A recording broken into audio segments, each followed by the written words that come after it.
We are so sorry for the late start. Good evening, ladies and gentlemen. Thank you so much for joining us on this edition of the 6 p.m. primetime newscast on Equinoxe television. First, our major stories. Families in tears and devastated as Boko Haram fighters stormed the Damang neighborhood, that is in the Mayutanaga division, far north region of Cameroon, leaving at least 9 persons dead and 9 others injured. Members of the jihadist group invaded Damang, causing havoc in that area. Meantime, at least 6 suspects have been arrested in connection to the killing of a French national in the Makia neighborhood, Douala 2 subdivision, littoral region of Cameroon. Samuel Neva Diboa, while speaking to the press, said 2 suspected members of the gang are still on the run. Those are major stories. Stay with us for details and more.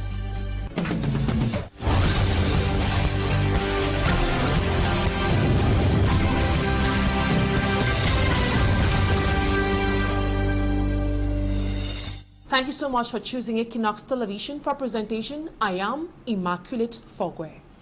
Boko Haram fighters continue to claim the lives of many in the far north region. At least 9 persons have been killed with 9 others injured in the locality known as Namang, that is a village in the Mayutanaga division, far north region of Cameroon. According to the natives, the alleged terrorists invaded the village in the night, slaughtering people, including the vigilante committee members who were on a patrol. Asa Lucilengo has more on the tragic incident. Gruesome incident is still fresh in memories of the inhabitants of Damang, Mayutanaga division, far north region. 9 persons lost their lives and others seriously injured in an attack attributed to Boko Haram terrorist sect. Some were killed by bullets, others beheaded. Many had their legs fractured. Actually, we have blood spilling everywhere. Witnesses also say the heavily armed men launched a vicious attack on November 13, 2024 at 9 p.m. while the locals of Damang were attending a funeral.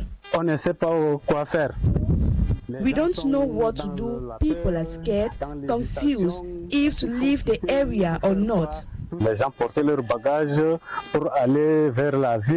assailants took advantage of the darkness and cycled the village, making sure that they had the vigilante committee under their control. Among the deceased are 3 women, 6 men aged between 23 and 70. Those who incurred severe injuries were rushed to the Mokolo Annex Regional Hospital for proper follow-up. Parmi lesquels nous avons reçu 12 patients au total. 5 patients ont les blessures graves. The Assistant Divisional Officer of Mokolo, Kansu Eric, visited the village alongside the Lamido of Matakam. The officials encouraged the victims, promising security measures. Donc nous allons tout faire, mobiliser nos forces de défense et de sécurité et mobiliser aussi toutes les populations. Insecurity remains a nightmare for the inhabitants of the far north region, who since the start of the Boko Haram insurgency have continued to lose their loved ones, properties and homes. An unfortunate incident indeed. Still on insecurity, 6 persons have been arrested in Douala in connection to the assassination of a French national in the city on Wednesday, November 13, 2024. The lady, accompanied by a Cameroonian partner, were attacked in the notorious neighborhood known as Makia, that is in the Douala 2 municipality. The arrest was announced by the governor of the littoral region, Samuel Neva Diboa, during a press briefing that occurred right here in the city of Douala. From Yamshong Sanda was part of that press briefing and tells us about the outcome of that outing. Press briefing at the conference room of his office in Douala, the governor of the littoral region, Samuel Dieudonné Ivahad Diboa, confirmed that the deadly aggression occurred in the notorious neighborhood of Makia in the Douala 2 municipality on Wednesday night, November the 13th, 2024, breaking Thursday, November the 14th, 2024. La victime qui a succombé à... The governor narrates that the victim, a French national, Lady Martin Valérie René Michel, 60, was in the company of her Cameroonian partner, Mr. Bemo Jean-Pierre, 71, when they were attacked by a gang of armed bandits just beside the road as they moved out of a restaurant beside Pharmacie Saint Laurent in Makia. Après leur dîner, ils ont été tenus en respect. The men of the underworld robbed them of their money and valuable items before stabbing the lady, Madame Valérie, who died few hours later at the emergency unit of the Douala Lakintini Hospital, according to the governor. The #1 administrator of the Littoral region further revealed that the forces of law and order in the city responded swiftly to the incident and descended to Makia in collaboration with the local population, where they arrested 6 alleged members of the gang. The arrested gang members, according to the governor, include a certain Manso Aman, said to be the one who stabbed Lady Valerie, and his accomplices, Umaru Abdurrahman, Isa Musa, Ali Ulale, Jembele Pierre, aka Ito, and Kohiba Ibrahim. Samuel Jodone Ivahadzibwa highlights that the 6 gang members have pleaded guilty of being involved in the deadly aggression. The other members of the gang are on the run, according to the governor. The governor insists that the city of Douala is safe and peaceful, and Douala city dwellers must maintain their trust in the administration and the forces of law and order as they go about their activities. From Armstrong Sander reporting there. And while Boko Haram fighters and other armed bandits continue causing havoc, gendarme officers in Boya are currently being armed to the right skills that will enable them counter insecurity. During their training, they were urged to remain professional while exercising their duties. The call was made by the commander of the 2nd Gendarmerie Region, Brigadier General Quinoxetv. Smagic and Gabriel with the details. In their anti-riot outfit, elements of the National Gendarmerie in Boya are upgrading their skills on how to stop any form of protest that could show up during the present year running and in 2025, when Cameroonians will go to the polls to choose a new president.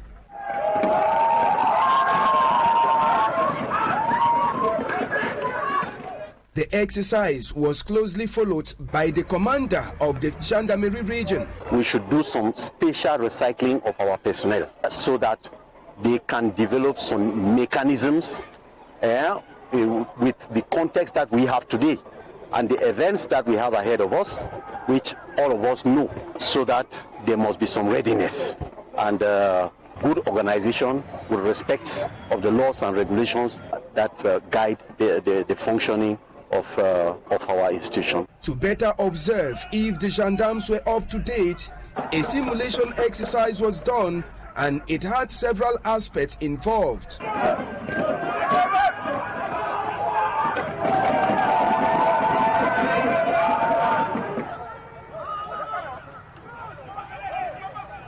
The content of the training was purposely to standardize, update, and equally upgrade our colleagues, our young ones, in relations to any eventual events that might arise this year, 2024, or next year, 2025, in preparation for the coming presidential elections. The mission was purposely peacemaking, though we had supplementary missions like medical assistance that you could give to any wounded person during the period of the peacemaking missions. The exercise, which falls in line with the regular training of gendarmes, was an occasion for top officials to rate their elements. A message that was re-echoed during this training session to the gendarmes was that of professionalism. We shall be by you, okay? So remain courageous and make sure you execute the missions with a lot of professionalism, okay? With a lot of professionalism. From every indication, the elements of the Legion Gendarmerie in Boya are set to combat any form of uprising against the state. Now to education. After the mayor of Gumo municipality in the Mefo and Akono division, Central region, publicly accused the Ministry of Secondary Education of abandoning school infrastructures, Minister Pauline Naluva-Lyonga, in a letter addressed to the municipal authority, gives justifications on why the structures are in a dilapidated state. She fumed at the mayor's outing while qualifying his action as irresponsible, which aims at radicalizing students in schools and also Cameroonians to revolt against the state. We have details with Innocent Aze.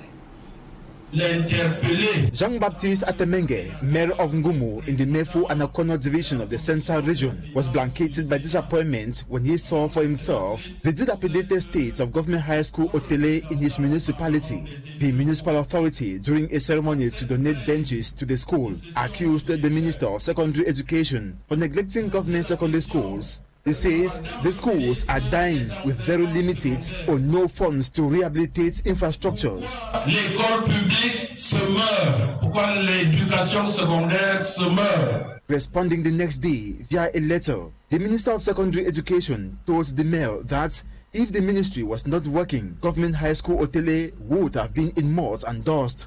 Minister Nalova Lyonga reminded the mayor that of the 539 billion francs CFA 2024 budget allocated to the ministry, 87% constituted personnel expenses. She added that the incompressible operating appropriations, which are delegated to the 2,920 educational establishments, including those in districts, support for private schools, and ongoing projects, the state has not been able to allocate more than 2.6 billion francs CFA to the past transfers to the regions, which the regional councils allocated them to priority projects like rehabilitation of burnt schools. Returning the slab to the municipal authority, Minister Nalova qualified his outing as irresponsible that instigates incivility and violence. She challenged the mayor to use his leadership power to improve success rate of students in his municipality in the baccalaureate and other official examinations, fight against drug consumption,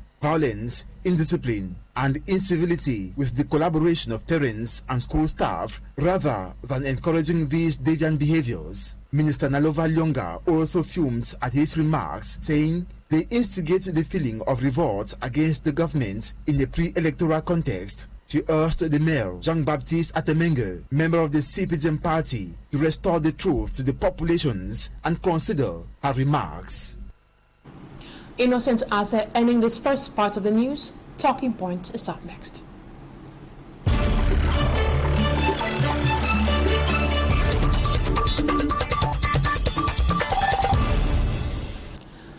Thank you so much for staying with us. My guest tonight is Victor Epiengome. He is the leader of the Truth House Commission and equally a Christian of the Presbyterian Church in Cameroon. We'll be talking about the rising tension that has been reigning in the Presbyterian Church in Cameroon, and also be talking about the upcoming elections that will be taking place on Monday. Good evening. It's a pleasure having you on Talking Point tonight. And it's my pleasure to be invited to talk a little bit about what's going on in the life of a church that is very dear to me. Victor Epiengome, you are a member of a group known as the Truth House. So we are imagining that you and other group members are satisfied with the message of the PCC moderator during the Presbyterian Church Day. He apologized, forgave, and called for peace and unity within the PCC. According to you, how do you foresee the PCC in the days ahead? Well, before we get to how we foresee the PCC in future, I look at the fact that he made a speech in which he apologized, in which he said he forgave. That's a blanket thing that every leader does. Most people, when they're leaving, when they're turning their backs, they say, okay, if I hurt anybody, I apologize and I forgive all those who hurt me. That's not specific. The people who, for example, we at Truth House have grievances, not our personal grievances, but we are echoing the grievances of many in the church, which he refused to address. We wrote to him, he would not receive the letters. We had to write to our own moderator using a bailiff. We had to write to our own moderator using courier services and so on. He would not respond. He would not call the people whom he knows to talk with them about whatever their problem was. He goes and makes a big speech on a day like that, which is the last time he's really having to address the church. And he says he has forgiven. What is he forgiving? If he's asking for forgiveness, what is he asking for forgiveness for? He needs to be clear about those things. And when you talk about reconciliation, when you talk about forgiving and being forgiven, we're talking about truth. Reconciliation, true reconciliation has to do with truth. that you address the truth about certain things. And there are a number of things that Truth House raised which he has not addressed. So what are we forgiving for? What are we forgiving him for? As for what becomes of the church after he goes, if those things are not cleared, if, for example, okay, like now we're talking about elections because that's a current thing. If the elections are not properly conducted, if we don't get the right people in place, then of course the future is bleak because there might be a lot of trouble in the church.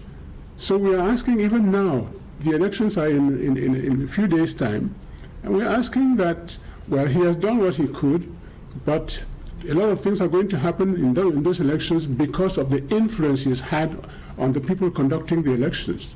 And so we're saying, hands off. If you can hands off the election and the people can vote normally following their consciences, maybe things can be redeemed. Now, you made mention of some lapses with regards to the functioning of the PCC under the management of the moderator, Right Funky Samuel. What are you people accusing the moderator of? What are you really accusing him of doing? Need to be addressed. We are not accusing him, but we are saying that people are saying a lot of things about him which he is not bothered enough to address. For example, in the case of the elections, we know that the moderator has the right, it's his place. For example, he can intimate. He can say, I'm thinking that this person could do well, but it is not his place to force a candidate down the throats of other people. To the extent of using threats, his acolytes, his people, people like to call them his henchmen. I don't like those kinds of terms, but there are people who support what he does tooth and nail, and they are threatening people. We are going to do this to you if you do not vote the candidate we want. They call him their champion. If you do not vote the candidate of our champion, then we're going to make sure that you suffer. This is talking to pastors. And so because of all these things, these young pastors are so frightened, and many of them come to us and complain, but they cannot stand up to him. So those are some of the things. There are other things about property and all of. We don't want to get into those things because normally a church that functions properly should have a public concern that functions properly should have an audit.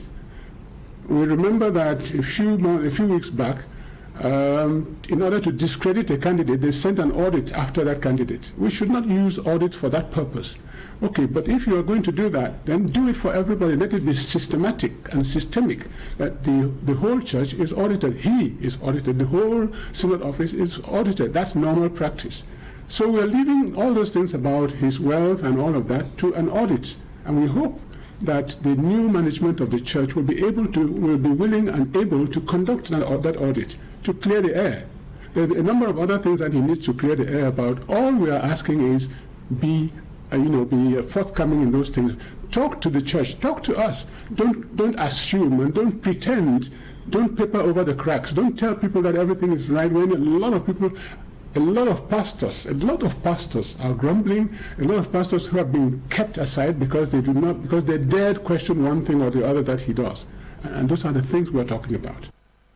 Let's look at this. The moderator said he forgave and pleaded that those who had grudges against him should forgive him and equally change their perception for the interest of the church. To you, it seems like the action is not enough. Given that he's an outgoing, what action should he take to satisfy those who have the same mindset like you? Well, he has those pastors to apologize to. He hurt them individually. He should be able to call them and say, listen, I did this to you, and I'm sorry. That's what it is. And there's a way you can say, I'm sorry. Sometimes when you have a problem with somebody who's close to you, and you say, okay, I'm sorry. Okay, I'm sorry. That's different from, please forgive me, I'm sorry. The same thing, the same two words, I am sorry, the same three words, but you say them in two different ways, and they have two different impacts and two different meanings. You want the moderator to hands off the election. Can you tell us how he's holding these elections? He has candidates. He has a list of candidates whom he wants everybody to vote. It already happened at the level of the nominations, and the candidates, you get to the point where they're having ways of identifying people's signatures, people's handwriting, to be able to determine how they voted so that they can victimize them later on. That's the kind of thing we're talking about. He is forcing candidates down people's throats. There's a candidate whom everybody is now talking about, who we didn't really, well, people knew him, but he was not our concern. But at one point, we noticed that there was all this effort to try to run him down, and so on. And when, by some stroke of luck for him, he managed to come through to the third position, it was a crisis in the group, in the family, if you like, in the ideological family of the moderator, where they thought it was a big crisis. How did he manage? They even said he reared his ugly head. Okay, and those kinds of things. How do you have pastors of your own pastors working under you, and then you have them in, you have some whom you talk to and some whom you don't talk to, and so on and so forth. So he should hands off. Serious allegations, but I hope you have facts to back that up. Now, many are of the opinion that the recent attack on the PCC moderator and counterattacks among leaders has dishonored the church. What's your view on that? It does dishonor the church. It does. But we have had to debate even the idea of the possibility of going to court to stop the election because of the way it was going. We've had to argue a lot among ourselves, and so we don't want to do this. But if you leave us with no option, then we might be able to do it. Now it's late, but if the election goes wrong, we might still consider that. It is not a good thing for us to do that. But you have to have dialogue at home. You write to your moderator, he doesn't answer. He's too big. He's too busy building. He thinks that infrastructure and all of is more important than the lives of Christians and the happiness of Christians, than their spiritual lives. You are talking about things he is doing which are not correct, which should be the image that he should cut as a moderator, as a chief shepherd of the church, and that doesn't mean anything to him. And he prefers that people should go just and vote. That's not right. Those within the PCC say that Reverend Funky Samuel has been a victim of attack ever since he took over office as moderator, to an extent that his origin was argued. Do you see that as a continuation of something that started, or a problem created within his mandate? Okay, you are asking me. Reverend Funky is somebody I liked very much. When he was in Douala, I didn't know much about him, but I found him as a young man who was very charismatic and so on and so forth. When his candidature came up for the first time, my concern, I began to hear things about him not being from the southwest and so on and so forth. And I made a representation, as I wrote to the synod, and I said, investigate. I'm not saying it's right or wrong, but please investigate. There are other things about him that were said, and I said, listen, this thing should not be said about somebody who's about to become head of our church. So investigate. That investigation was blocked. Okay? Today, and he probably has lived with that in his mind, the fact that he was not accepted or something, but he has been the moderator for 10 years. Then the second mandate comes, and he starts playing with the Constitution. He starts adapting the Constitution to suit him. For example, he says that the synod clerk cannot contest for the post of moderator unless he has served 2 terms. I mean, it has served 2 terms, yes, which was not right. And he was doing that, and I call that shifting of the goalpost. He did that against Reverend Fochang. I don't have any particular preferences for Fochang, but that was not right. And immediately after he had done away with Fochang, they quickly took that clause out of the Constitution. You don't do that with the Constitution of a church of 2 million people. You don't. Epien Gome, leader of the Truth House Commission, thank you so much for your time. That's it for this edition of the 6 p.m. primetime newscast on Equinoxe Television. Thank you, ladies and gentlemen, for always choosing ETV. Have a wonderful weekend. The company of more interesting programs on Equinoxe Television. Coming up next in some few minutes is Equinoxe Otu. See you next week, same time, God willing. Bye-bye for now.